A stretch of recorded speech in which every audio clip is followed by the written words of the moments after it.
convinced that I need to work a corporate job and I need to be a manager and then I need to be, and I need to follow, the succession. I was trying to fit into a box that was not made for me. So I couldn't figure out, why am I unhappy?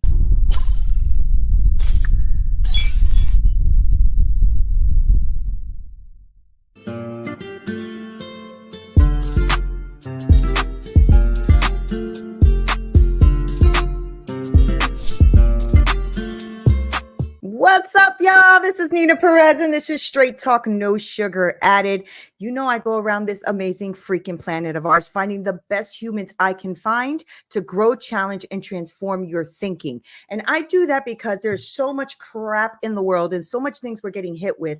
We need to find the right people in our network, the right people to be in the room with, those right people. And I try to bring those people to you, to inspire you, to uplift you, to change the way you think, and to maybe get a different perspective of what you're going through. So today I found Dee, and Dee is awesome. You're going to freaking love her. Okay. And she's the managing director of Ignite Purpose USA in Virginia. Now, Dee's journey began in community health outreach, focusing on expanding hepatitis C testing and treatment. And her path led her to organizational development, where she pursued her master's in executive leadership and earned an associate's in coaching certification. Now, beyond her leadership role, Dee hosts her compelling podcast, What Lights Your Fire. I freaking love that. That highlights individuals living their purpose amidst their challenges. You guys know I love people like this, right? That just think about how they're going to impact the freaking world. So join us as we talk to Dee on her inspirational journey and her insights and her testament to the power of purpose and potential that is in each one of us. So Dee, welcome, my love. Welcome. How are you? I mean, wow. Like with that introduction, I'm like, man, I could just go home now, right? No. Yeah. So, no, you're awesome. Yeah, I mean, fantastic. I really loved when we spoke a few weeks and weeks ago, Yeah. and I was really excited about speaking with you today. And you are so gracious. So, guys, I'm going to confess I was late today, but Dee was so gracious that she was already backstage and waiting for me. I was like, oh, but she's awesome for that. So, Dee, I want people to get to know you. And so the first question I always ask is, who are you? Because I think that's the rabbit hole I want to go under. So, who are you, Dee? Well, and I really love that question, just because I feel like when we ask that question to people, a lot of times their answer is on autopilot. Mm-hmm. And I feel like for me, who I am really just continues to morph every day. And I think that who I am today is a kind human who is brave, kind, a learner, accountable, and someone who loves human connections. That's so beautiful. And you know what I like about that? You didn't start with your job. Mhm. That says a lot. My That job's says a only a lot. little bit of who I am. Like, my job is how I show up in the world, and how I show up to help others. Yeah.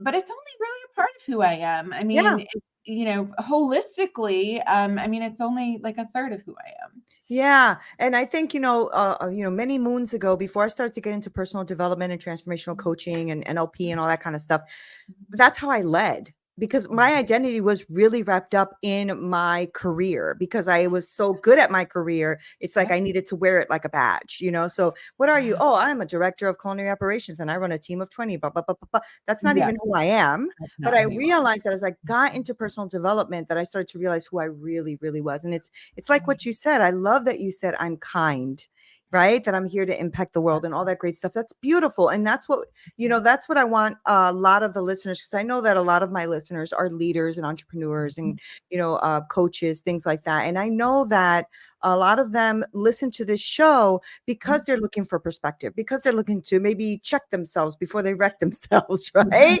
Yeah, I use why that we're phrase here. very often. Yes. Yeah, me too. Gee, that's funny. All right. So tell me a little bit about that. Like, how did you discover that you were kind, or that you wanted to, do something that's going to transform people's lives? Was there something that you've gone through in life and said, no, I'm going to change this? Tell me a little bit about that. Yeah, that's a great question. So I feel like For me, I really struggled a long time, like over 20 years, trying to figure out who I was. Mhm. I am a daughter of Italian immigrants. They taught me my work ethic, which is I have a phenomenal work ethic. So they taught me my work ethic, but what they didn't teach me was how to find joy in life, Mhm. in the little moments. It was overall just survival mode. This is what we're going to do to make money. So I feel like I really had to learn those coping mechanisms of how to deal with the world from a different perspective and not Mhm. just a survival perspective. So I think for a very long time, I really was just twisting myself, trying to figure out who I was by giving my power to other people, Yeah. giving my power Yeah. to society, giving my power to my bosses, my family, giving my power to everyone else, and almost saying, you tell me who I am, Mhm. rather Mhm. than me saying who I am. And what I found is when you tell people, you tell me who you are, even if you're not saying it, but with your actions, if you're saying, you tell me who I am, what that's doing is A, it's giving away your power, but B, it's also, I mean, you're really putting your life into someone else's hands and you're putting your worth into someone else's hand. And happiness is homemade. Happiness is an inside job. I love that. Yeah. Yeah, I love that. I love happiness is homemade. And, our parents gave us what they could or what they knew to give. And Yeah. I really believe that it is because of their lack of, if you will, that we Mhm. had to find the lack within, right? We had Yeah, to find the lack to fit. And I don't believe any of us would be who we are if it wasn't for those challenges and those things in our life, absolutely not. even the Yeah. negatives. Like I used to always Mhm. look at my past so negatively because so many bad things happened to me. Mhm. And then I Yeah. realized that would not have made me as resilient and as strong as I am today. So I Yeah. actually thank them for it, I now that love I know, that. right? Yeah. Now that I Yeah, know. yeah, Yeah. now it's easy. I feel like when you're in the thick of things, it's hard when Yeah. when you're stressed out at work, stressed out at home. It's hard to say, wow, am so happy that you're stressing me out right now. And I'm so Mhm, mhm. happy that I'm crying. And I'm so happy that I'm having panic attacks, and now, when you're in that good space, you can look back and you can find the gifts. So I Yeah. can find the gifts in a lot of my challenges. Yeah. So being able to reflect back and saying, this really sucked going Yeah. through this, and I did not do a good job going through it, but what I did was I learned how to handle situations like that to have different outcomes, Right. and I've Right. also learned about what I can handle as well. Right. I really love that, and I love the perspective, and I want everybody to listen to this because she said, instead of asking someone else who you are, and I know that I even went through this like recently, right? Because when Right. you have coaches and stuff like that, and you're trying to navigate where am I gonna lead because I have so many skill sets, right? So where am Yeah. I gonna lead, right? And all of us do. We all have like tons of skill sets, Mhm. and so but then there's something in us that knows what we're calling, and yet we're letting someone lead that. And we're like, but I Yeah. also do this like really, really well. Yeah, no, but that's not what you focus on this. And we're Right. asking permission, D. We're Right. asking permission from someone Mhm. else Yeah. to follow what is in us innately for us to do. I mean, now say that Yeah. again and like just realize the craziness of that statement. Yes. And Yes. it's true, and we all do it. We all, seek validation from Yes. others, and then sometimes it can get confusing where am I seeking validation, or am I being a people pleaser? Right, right. Yeah, and to the point that now you can't sleep, you're stressed, you're going Mhm. through, you're twisting and turning and you don't know Yep. why. Your money's not coming in, you're not Right. landing, and Yeah. you're just frustrated. And honestly, that is part for the course. And I want everybody to understand that too. You're gonna go through that, and that's okay. And you're gonna F it up, and that's okay. And you're gonna like put out a program and it sucks, and that is Yep. also okay. I encourage you to F up, to be honest Yes. with you, Yeah, me because too. I mean, that's where the gold is. That's where the learning is. 100%. I'll always say, when I put something together the first time, I mean, it's a 50-50 shot. It might be absolutely amazing, but it Right. might also be like, oh, you know what? We need some work. Yeah. And that's okay. It I is. encourage people, get out there, make mistakes, put yourself in uncomfortable positions and see what you're capable of. Yeah. Yeah. No, I love that. And you will surprise yourself. You will rise to the Mhm. occasion. Oh, you You will surprise 100%. yourself, yeah. Yeah. And a lot of the women that I work with are leaders, right? And they're Mhm. they're trying to like build their own like coaching and consulting businesses. So I'm helping them understand that their wisdom is this amazing amount of currency. And 100%. they don't realize that they think that they don't know. Oh, see, I just don't know. You actually know a lot. Mhm. What you maybe Yeah. don't know are systems. Maybe Yeah. you don't know that kind of stuff, but you know a lot. Mhm. And you don't need a big website and all the social media following and all that kind of stuff. You need your wisdom. And you need Yes. to present it the way you've presented it for your job for the last 10, 15 years. And Yes. yeah, right? Mhm. Right? So Yeah. let's talk a little bit about that. Like I know that you said you work from you had to like kind of navigate that, that Mhm. old programming that you had about Mhm. working hard and I Yeah. guess you get that job, a good job, you work until you die. Like that's the kind Yeah. of stuff that I grew up with too. Essentially, So yeah. yeah, You stay at the job for, 30 years and yeah. and then you collect pension It's a and, good and all that. job. It's good insurance. Don't leave. Like that's I can Yeah. hear that. Yeah. So tell me when Yeah. you broke out of that. Was there like a pivotal point for you? Like you were just like, I can't no more. Like what was that moment?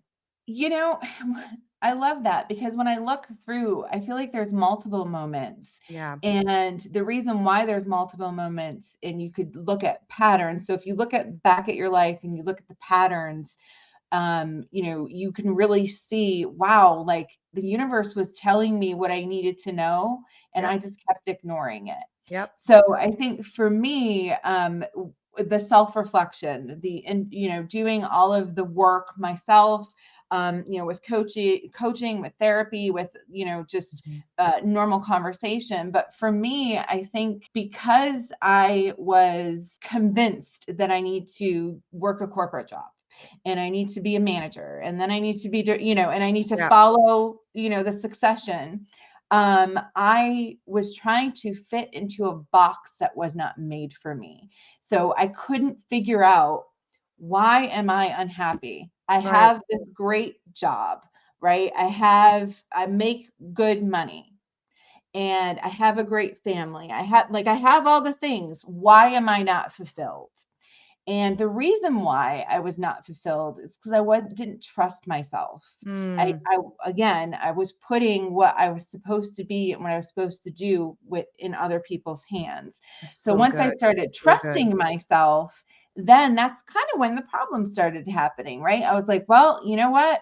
I'm going to go back to school. Well, I mean, if you go back to school, obviously you trust yourself that you can go ahead and you can accomplish it. But then I was also working full time. Mhm. So that was a problem for me. I mean, looking back now, it wasn't, but back then it was a problem for me because it's like, wow, like I'm only one person and I have to be 100% at work and I have to be 100% at school and I have to be 100% at home. That's 300%. Right. Like numbers don't Right. add up. Right. Right. Right. So I think for me, through that, just the decline of my mental health because I Yeah. continuously couldn't figure out why I was not happy. I'm doing what I was told to do, right? I'm going Right. to school, I'm working hard, I'm drinking enough water. Right. I'm doing all these things that, society tells me to do. Why am I still not happy? And then the pandemic happened. And when the pandemic happened, my mental health took such a nosedive because, of course, I had, just like everyone else, I had loss. Yeah. We lost a few very close people to us. And then my father passed away as well. So like there was a lot of loss. And I Yeah. think when you lose somebody, you take you take inventory. You take inventory of your life because you have visions of, well, what if that was me? What if my life was to end? Am I going to regret where I am right now? And Right. if the answer is yes, that you're going to have regrets if you continue on that same trajectory, that is your biggest red flag. And that's what happened with me. I was, working a job again that I was natural progression. I was supposed to be doing the job. I was good at it, but I was not fulfilled. So then when I found what did fulfill me, my mind checked out. And my mind was like, nope, I don't want to be here anymore. I just want to be coaching. This is all I want to be doing. Yeah. I don't want to be here anymore. So, and then I started having panic attacks and I started having everything else. And for me, it was happening because I was again, not being true to myself. I Right. wasn't being honest with myself. I wasn't being authentic. So in August of 2022, I finally had that point where I'm like, you know what? I'm not getting anywhere in this career. And it's not that there's anything wrong with the career. There's nothing wrong with the organization. It's just not for me. Right. I need something else. So that's when I became a business owner. And, and I did it with a lot of trauma, a lot of baggage. But I took it day by day and I just continued to heal every day by openly having discussions like this and helping other people heal as well. And that's a Right. long answer. Sorry. No, that's a great answer because, this is so relevant to what people are going through right now. I mean, like I said, I work with women, right? Women leaders that are feeling this way you're feeling, Dee. Like they are burnt out.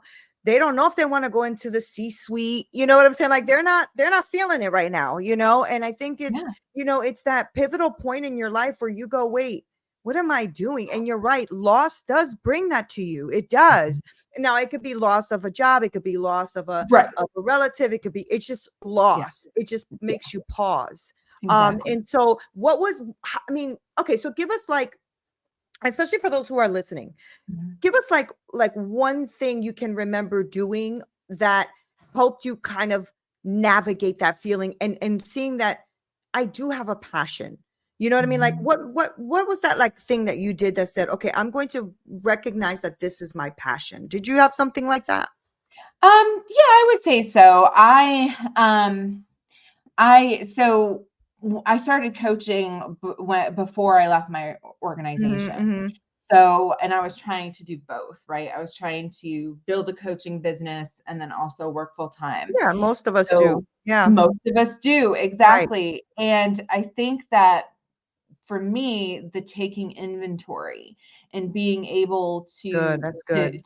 to when you wake up in the morning, if you're dreading going to work, Mm-hmm. if you're, and it doesn't even have to be about the people. If you're, like a report, say you have a monthly report, if you're like, I don't want to do this monthly report, don't want to put these numbers together, I don't want to give a summary, I don't want to do any of it.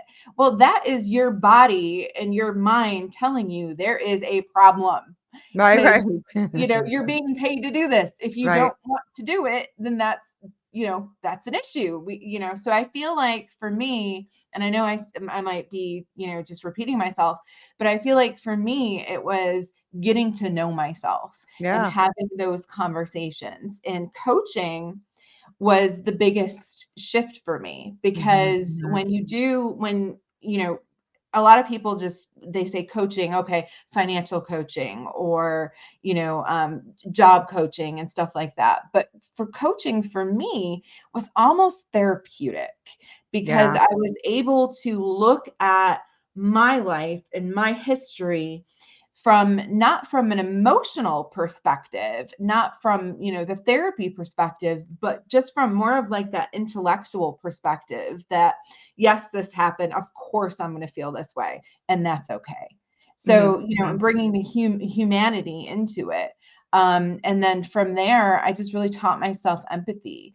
If you're having conversations in your head, like, I don't want to do this, and then your follow-up responses, because I'm stupid, because I'm worthless, again, that is your mindset. That Yeah. is your mindset telling you that you're stupid or whatever. And it's Mhm. telling you that based on your old belief systems, Mhm. based on the fact that maybe, like for me, based on I was supposed to be corporate and I'm stepping out of that corporate, right? And I'm doing something else. So that puts you, you're stepping out of the cycle essentially of trauma, right? Yeah. So you step out and then it's like, well, now what do I do? And now it's exciting because now I could just make up what I do, right? Mhm, And mhm, I have that power. So when I started, that's why I really was an empowerment coach, because for me, I needed to be empowered. I needed to light my fire from mhm, within. mhm. And which is why my first company was named Fire Within Coaching. Oh, cool. Yeah. Mhm. I love that. And there was a couple of points in that. And I think one of the things that I had to do as well, to add to everything you just said was Mhm. forgiveness, and forgiveness of myself and forgiveness of others.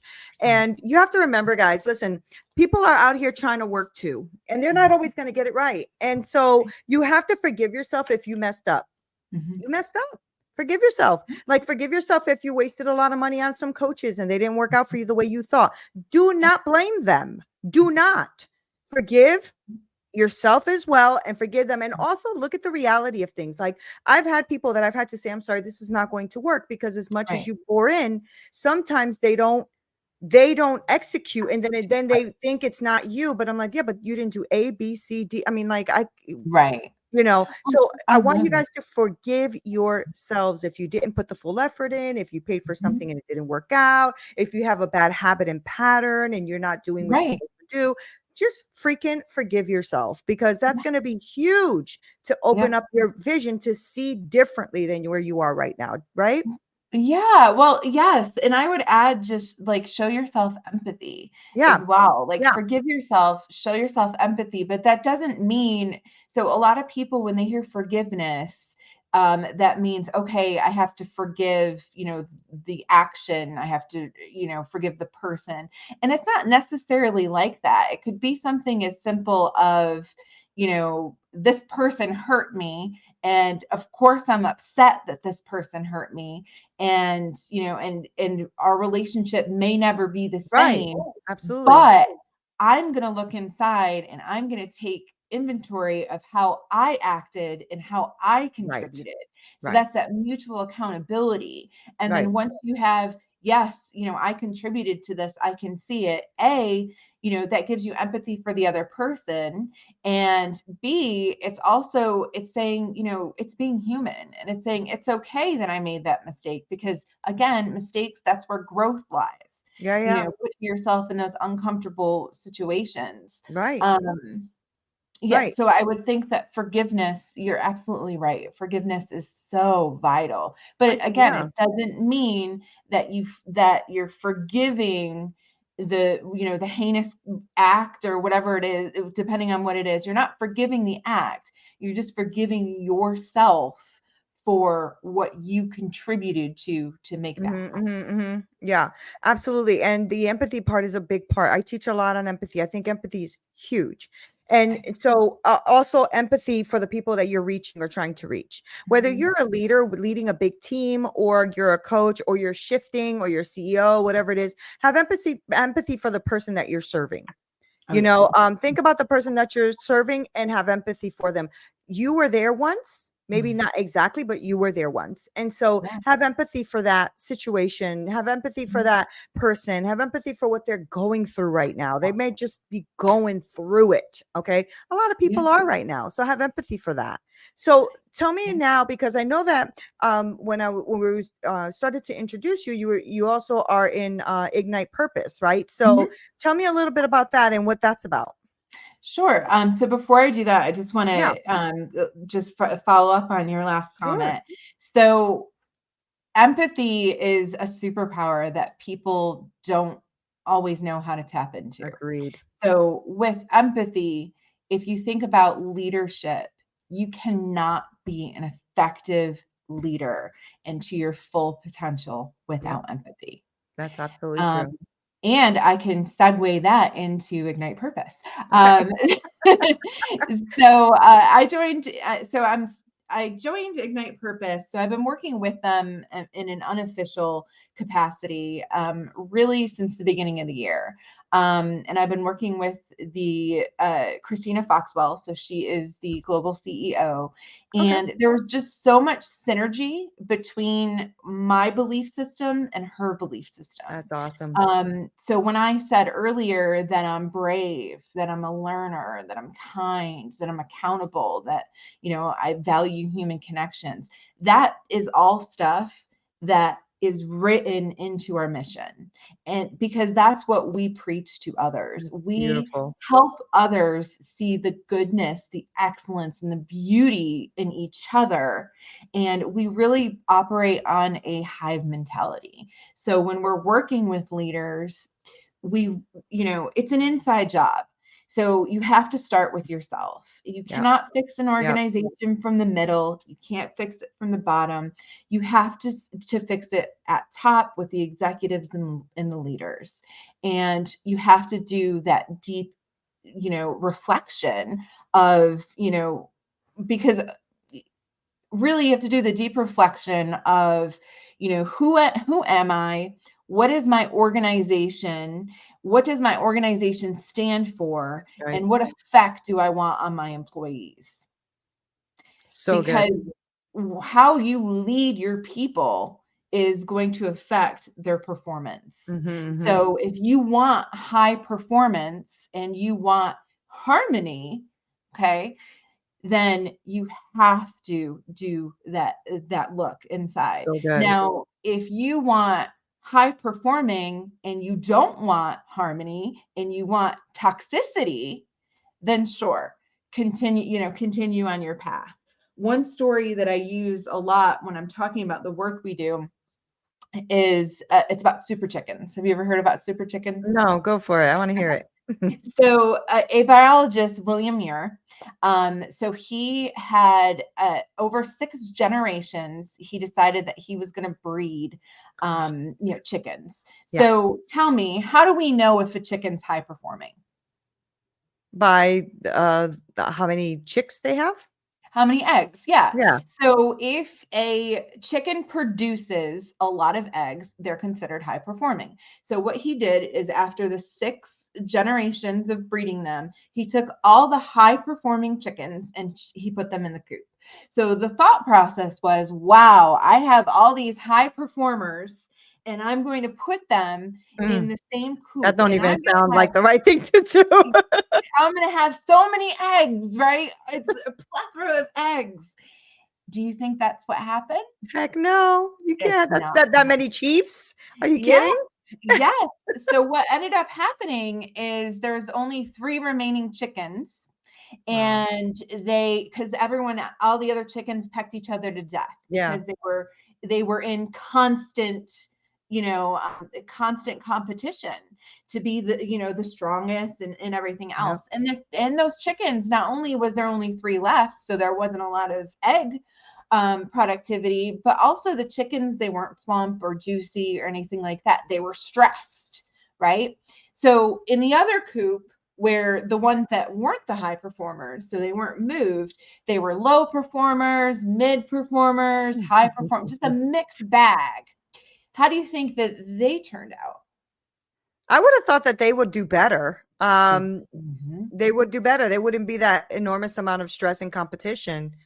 No, Am I wrong? they happy plump chickens, Oh, that's right? what I thought. Happy and plump because everybody has their role. Yeah.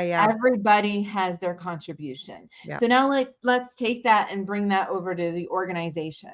When we take our top performers and we put them against each other and we really cater to those top performers, then what happens is we create super chickens. Yeah. And when we create super chickens, our organization is not healthy. And when we have a hive mentality, when we say everyone has their purpose, there's a large vision that we have, and everybody knows how they're contributing to that vision. And because everybody knows how they're continued or how they're doing that, they are taking pride and ownership in their work. They want to work hard because they Right. recognize that they matter. Right. And that really makes so much sense, right? Because I know about organizations that do that, that kind of say, well, this department did that. So what are you guys going to do and stuff? And Mhm. they think that's a way for a healthy competition, and it's not. It's not. Instead, it causes such a division in Mhm. vision, right? Yep. Because now the it goes out from us having what you call the hive mentality to the me Mhm. mentality. So Yep. instead of all of us like really getting this done and working Mhm. together for the goal, now we're like seeing who can beat each other first to get there. And it's Right. pointless, because while they're trying to run for that, to do using the chicken analogy, all the other Mhm. chickens are left in the back, and Mhm. you two are just fighting in the front. It's just so chaotic. And Exactly. yeah, and Mhm. it doesn't even work in today's field anyway. If you think about it, people are just Right. quitting. You're going to piss them off, they're out. It's Yeah. not like what it Yeah. used to be. People used to stick Yeah. with you 30 years in stress, completely never seeing Mhm. their families, like all that Right. kind of stuff. Like that was really toxic, and it was a thing, and that's the way we lived, and that's Uh, how we yeah, were that's raised that anyway, right? To be factory generational workers. trauma. Yeah. That's what Yep. that is, generational trauma. Yeah, exactly. And we just keep carrying it on and on. But Mm. it's not that way anymore. Like this new generation ain't having that. They're just not having that.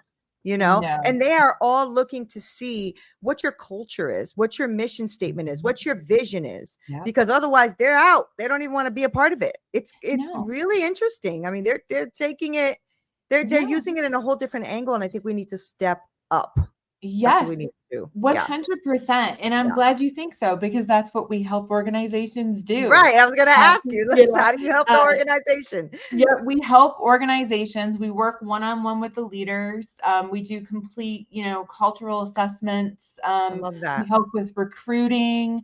We'll help you do a cultural overhaul. We can help streamline your HR services. We can help with people processes. Wow. There's so much that we can help with.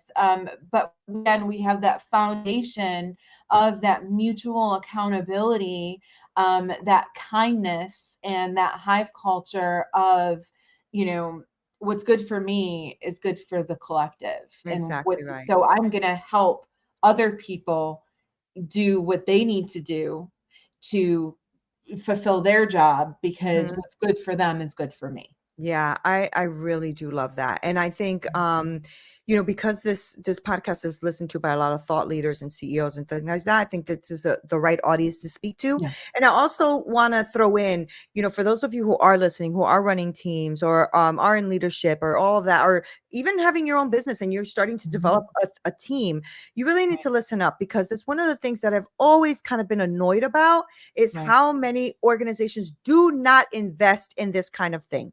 Like it irritates me, like you guys have like oh yeah, look, we give back to, this cause, and we give back to that cause. Give Mhm. into your cause, into your Yeah. people. Like I'm always like, this is one of the things I fight with all the time with a lot of leaders, because I'm like, well, where's your budget for having Mhm. somebody like Ignite Purpose, let's Mhm. say, come in and train your leadership? Because what happens, and it's a big flaw, guys, so those of you who are listening, don't get pissed off at me, go ahead and email me if you want to, but all I'm saying is you guys, what we do a lot, and this is a natural thing, is we think that people naturally evolve into that next level, and they don't. So what Mhm. happens is somebody's been with you for 10 years and you're saying, they would be a wonderful director because they've been a wonderful salesperson. And that Yeah. is not the case. I Right. love it. So Mhm. we end up throwing these people into these leadership roles that do not know how to lead. It is not their No. fault. You No. need to be pouring into them. Right. Right. And so if you Exactly. have employees that are disgruntled and angry and like pissed off because they have to work with this person, you need to look at you first and say, what Mhm. am I not doing to serve my leader to become the Right. best leader they can be? I'm just saying, I'm just Yeah. dropping the mic here, and I'm just saying. I know. I love that so much because that's one thing, especially in healthcare, that's a big thing is you have, for example, a nurse. You have a nurse that's phenomenal at being a nurse, right? Yeah. Because that's what they trained for. They have great bedside manner. They're, friendly to be around, all around great. So let's promote them into a management position. Well, being a manager is completely different than being a nurse because Yes. manager, you're managing people, you're Yep. managing the schedule, you're Totally managing, different. which, yeah, totally different. So you're taking someone who is really good in one thing and saying, well, here, do another thing, rather than saying, hey, you're really good with this. Let's give you some leadership Right. training and Mm-hmm. let's elevate you to the next level of your Exactly. career, rather than Exactly. just saying, here you go. Like, may the odds ever be in your favor, Right. so Right. because that's, that's, That's how it if you is. look at it from a mental health perspective, you are creating so much trauma for that person. Yeah. Yeah. Because Yeah. if you think that that person is not waking up at 3 o'clock in the morning saying, oh my God, I have to do this, they Yeah. are, because Yeah. you're Yeah. not They giving them are. the tools that they Mm-hmm. need. Mm-hmm. So Mm-hmm. it's really important, it's great that we want to do things, but if we do not have the necessary support, then you're just wasting your money. And the thing is that it's going to cost you less, guys. For those of you who are listening, it's cost you less. How much money do we spend on turnaround? It is crazy. Yep. And I help leaderships in hospitality because I was director of Mhm. hospitality and culinary. I'm a chef by trade, and I went up in the career, but I've always been a leader and a manager and all Mhm. of that. And so I know that it was super stressful to Yeah. manage all of that. Yep. But I ended up doing my own personal development, my own teaching, my own, career, my own Mhm. college, all of that, because I had the passion to learn, but not Mhm. everybody has the passion or the money Yeah. to learn it. So And invest. I promise you it's going to be less money than having that really great person that could have really mhm. done something well for you Yeah. walk out the door because they can't, because of the mental health. Right? Yep. D, this Absolutely. was such a freaking awesome conversation. I hope everybody's listening. Hello. Hope y'all listening out there. Anyway, Dee, before I let you go though, Mhm. honestly, because this is like I believe the cream of the crop audience for you, I'd Mhm. like you to tell them how they can reach you and talk to you, because you guys do a lot We do. for these organizations. I mean, that's really cool. So I would We love you to just give them how they can reach you, talk to you, all that kind of stuff. Yeah. So the easiest way to reach me, I would say, would be to send me a message on LinkedIn, or Alignable. So LinkedIn and Alignable are the two formats that I'm on, or I'm sorry, platforms that I'm on now. And then also, of course, email me at what is it? I'm like, hold on a minute. D at ignitepurpose.co. And I will say that if any of your audience, if they reach out to me and they say that they heard us, in our conversation, I will throw in a free assessment debrief. So Okay. we do a lot with PQ. I'm not sure if you're familiar. Mhm. It's positive intelligence. We do a Yep. lot with our self-sabotaging mindset, Hmm. which is a lot of times a barrier. If you've I ever took heard that the, course. It was yeah, amazing. yeah. If Amazing. you, yes, exactly. So if you ever heard the, well, maybe if you get out of your own way. Yeah. So I help people essentially get out of their own way, and I give them the free assessment from positive intelligence. And then I'll Awesome. also give them a debrief, which it's just a coaching debrief where I walk you through your results, and then I give you tips on how you can change them. That's fantastic. Mhm. Dee, you are amazing. Thank you so much for the flexibility and the knowledge and dropping wisdom, and just, having people understand that there's help out there for them, that they are Mhm. definitely not alone in this journey of building something great, and that they should honestly rethink the way they're thinking. Like, we are no longer pre-pandemic years. Things have changed, guys. And I know a lot of you know it and feel it with all the silent walking out that people are doing, the Yeah. silent quitting as they're putting it now, right? Mhm. And I think that that says something. And what it's saying is that maybe you should change or strategize just a bit differently on how you Mhm. are showing up and how you want your people to show up. I'm telling you, I cannot say it enough. The more that you pour into people, people will pour back Yes. into you. So just 100%. go ahead and pour. D, thank you so much for being on Straight Talk No Sugar. I really appreciate you. Thank Thank you. you for having me. I'm I so glad. appreciate it. So glad. Guys, I told you that she was an amazing human. I told you. So now that I've heard her, you know her, you see what she's bringing to the table, which is absolutely phenomenal. Make sure that you get onto her LinkedIn or Mhm. Alignable, or, email her and all of that. I will have all of her information linked below Mhm. so that you guys don't waste another moment. Hello, hello. Okay, just making sure you're listening because it's time for you guys to get it going. Because I really believe in leaderships. I believe in leaders, and I believe that they have the right heart. They really want to do it. They just need the tools. Give them the freaking tools. All right, guys. This is Neena Perez. This is Straight Talk, no sugar added. I love you so much. Until next time.